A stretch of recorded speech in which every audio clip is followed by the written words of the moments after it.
This is your Wall Street wake-up call. Global stocks are holding their own ahead of Thursday's critical Brexit referendum. Let's go straight to London now, where we find Jasper Lawler, a market strategist with CMC Markets in London. So, Jasper, this is a tough one to call. If Brexit occurs, what's the worst-case scenario for the markets? Hi, Scott. Well, we've heard some fairly absurd theories thrown around in terms of the volatility that a Brexit could generate. Notably, George Soros yesterday, who obviously called for a 15% plus drop in the pound against the dollar exchange rate. That is a worst-case scenario. That's the similar kind of move that we saw when Britain dropped out of the exchange rate mechanism in 1992. That event was a complete shock. No one expected it coming.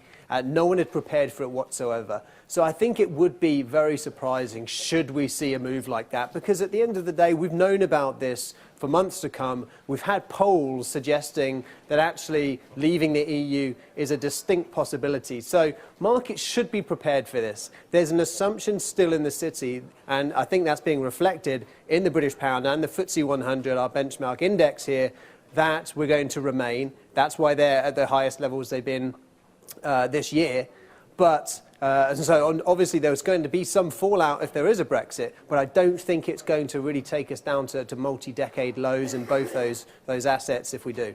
All right, well, if we get a Brexit, say we don't get a 15% decline in the pound, maybe we get 5 or 7%, that can't be good for stocks because year to date, stocks and the pound have been moving in lockstep. I want to show this chart basically showing that relationship. The orange line is the FTSE 100, the blue line is the pound versus the dollar, and there you can see that pretty close relationship there. I mean, this chart pretty much says it all, wouldn't you say?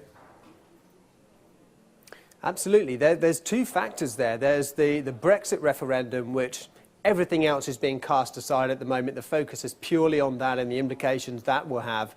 But there's also, obviously, the US dollar and the implication that has for US companies and the US stock market. A strong dollar, typically bad for those US multinationals, which spreads across global benchmarks as well. So that stronger dollar and weak pound because of a Brexit both play into a sort of risk-off, safe haven flow type environment. And with flows into the dollar, I think you can expect flows into government bonds and flows out of equities as well.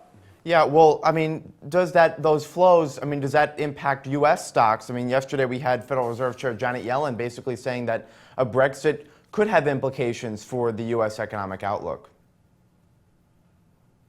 Well, certainly a silver lining, if you like, of a Brexit would be that it almost definitely put back when the Fed would raise rates. At the moment, September, a bit of a consensus in markets. I think that would be pushed back to the end of the year, if not the start of 2017.